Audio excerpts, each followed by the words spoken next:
गुरु पीर फकीर जो बात कहते हैं अगर उसको मानोगे तभी अंदर की आवाज चलेगी, वरना तो आपने तो लॉक लगा रखा है अंदर वाली आवाजों को। बाहरी इतनी आवाजें करते रहते हो कि अंदर वाली आवाज तो गुम हुई पड़ी है। बाहर की आवाजों में इतने मस्त हो कि अंदर की आवाज की तो सुध ही नहीं है आपको। चुगली कर ली, निंदा कर ली, काम वासना, क्रोध है, लोभ, मोह, अहंकार, मन, माया, क्यों, किंतु, परंतु, सारा दिन चलता रहता है, कच कच कच कच। पता नहीं आदमी थकता क्यों नहीं एक ही तरह की ऐसी बातें कर करके। राम नाम जपने बैठो तो कह देता मैं तो थक गया जी, 2 महीने कर लिया, बहुत हो गया। रोटी खाते नहीं थके, जन्म से लगे हो खाने, अभी तक खाते जा रहे हो रोज। 2-4 परोठे ज्यादा ही रगड़ जाते हो जब ज्यादा स्वाद हो। वो थके क्यों नहीं भाई? सुबह सुबह जाते हो रफा हाज, तो उससे नहीं थके आप? रोज एक ही काम कर रहे हो, क्यों नहीं थकते? नहीं थकते ना। कपड़े रोज पहनते हो, नहाते भी हो ज्यादातर, तो राम नाम में ही थक जाते हो, बाकी किसी काम धंधे में नहीं थकते। चुगलियां करते हो सिर जोड़ जोड़ के, हाँ ऐसे था, वो वैसा था, तब नहीं थकते? शर्म नहीं आती? कितनी देर होगी करते हुए, कभी तो बस करो ना जी। इन चीजों में तो कहते पता ही नहीं, टाइम ही नहीं, मजा ही फिर आता है। टेलीविजन देखते हैं बच्चे घरों में, नेट करते हैं, नेट पे लगे रहते हैं, कहते ले मजा ही इसमें आता है। आंखें बर्बाद सारा दिन देखने से, सुनने से कानों में गलत असर जाता है और दिमाग में तो जाएगा ही जाएगा अगर दिन रात लगे रहोगे। ठीक है, लिमिटेशन हो उसमें आप देखिए, कुछ गलत नहीं, और गलत देखें ना, ये बहुत जरूरी है। तो कुछ गलत नहीं, लेकिन आप तो लगे रहते हो, आपको तो मजा ही नहीं आता। वो जिंदगी वैसी ही लगती है बेसार। किसी ने 4 बातें कह दी, अब आप कैसे हो आपको दर्पण में पता है। शीशे में देखो, बिल्कुल ओपन माइंड होके आपको पता चल जाएगा मालिक ने कैसा थोबड़ा दिया है, कैसा रंग रूप दिया, सारा बढ़िया है, जैसा भी दिया है अच्छा दिया है। पर कोई आपको मक्खनबाजी लगाता है, आप तो इतने ऐसे हो, कहाँ जिंदगी रोल दी, यो आप तो इतने खूबसूरत हो, फलां धिंकड़, और आप फूल के कुप्पा हो जाते हो, बस पिन टच करने की जरूरत है, पटाखा बोलने वाला है। जैसे हो वैसे हो, शीशे में रोज देखते हो, आपको भी पता है, और शीशा झूठ नहीं बोलता। हाँ, थोड़ा झूठ बोल सकता है, रंग की काला पीला दिखा सकता है, वो हो सकता है फर्क उसके पानी का, अदरवाइज तो जैसा नैन नक्श है वो तो दिखाएगा ही ना। तो फिर आप दूसरों की बातों में क्यों आ जाते हो? खास करके हम अपनी बेटियों से कहना चाहेंगे कि किसी की ऐसी बातों में मत आया करो। वो आपको यूज करने के लिए, आपका इस्तेमाल करने के लिए आपको बटरिंग करते हैं, और आप अच्छा, तभी सारा चेंज ही हो जाते, हाव भाव, कपड़े लत्ते सब, एक्शन, एक्शन पे एक्शन, सामने रिएक्शन।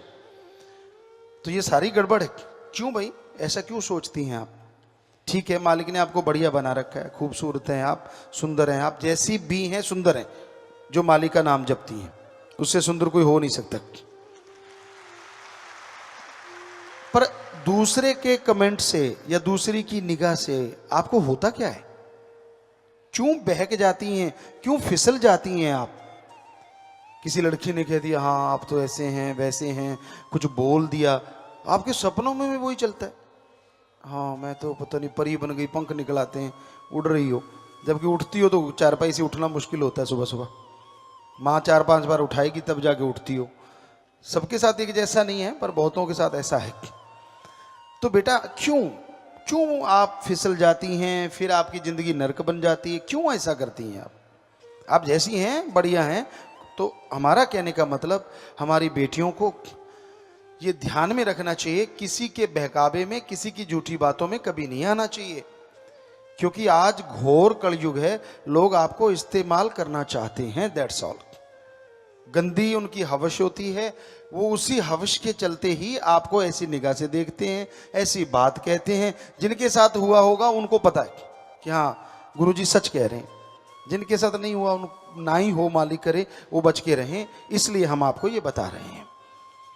तो ये आदत होती है, फितरत होती है ये नर मादा में। तो बेटा हमारी तो यही गुजारिश है कि ध्यान रखा करो, जिंदगी में सब कुछ है, खुशियां हैं, बस आप जैसे हैं वैसे हैं, आपको पता है। कोई कुछ भी कहे ध्यान ही ना दो उसकी तरफ, अपना एम बना के चलो, अच्छे पढ़ो लिखो, अच्छे बन जाओ, जब कुछ बन जाओगे आप मैरिज करवाओ जैसे मर्जी, वो आपकी मर्जी है, माँ बाप की मर्जी के साथ रहो तो कहना ही क्या, और आपकी मर्जी के साथ माँ बाप रहें तो फिर कहना ही क्या, दोनों बातें साथ साथ हो तो फिर दोनों कहना ही क्या। सो जब तक एम है पढ़ाई का, जब तक एम है कुछ बनने का, तब तक आप पढ़ें लिखें अच्छे बने, बाकी चीज़ों को आने ही ना दें, एमलेस ना हो कभी, क्योंकि दुनिया में बहलाने फुसलाने वाले बहुत हैं।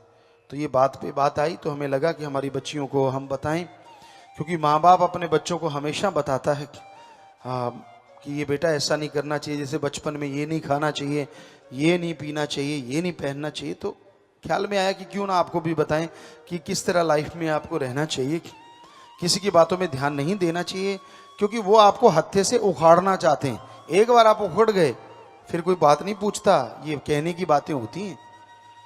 सो पीर फकीर हमेशा सच बताते हैं, और यही होता है जिंदा राम का कमाल कि जो उनकी उस बात को मान ले, हो सकता है मौत जैसा कर्म भी बदल जाए, क्योंकि ऐसा होते हमने देखा है। भाई ना माने तो फिर कुछ नहीं कह सकते, फिर तो वो कर्म है उसका और उसने भोगना है। मान लिया तो ऐसा होते भी देखा है कि मौत जैसे कर्म, मौत दरवाजे पे आके वापस चली जाती है कि यार ये तो अल्लाह वाहिगुरु की बात को मानता है जो फकीर ने इसको बताई है, अब मैं कुछ नहीं कर सकती। अगर ये लाइफ में रहना चाहती है आत्मा तो रहना ही पड़ेगा जितनी देर ये चाहेगी, तो वो भी मुड़ जाती है। इसी को कहते हैं मुर्दों को जिंदा कर देना। तो ऐसा होते देखा, और साध संगत तो इस बारे में अच्छी तरह जानती है कि हाँ ऐसा हुआ है और हो रहा है और होता रहेगा। जिनको दृढ़ यकीन है, जो अपने सतगुरु पीर फकीर की बातों पे 100% यकीन करते हैं।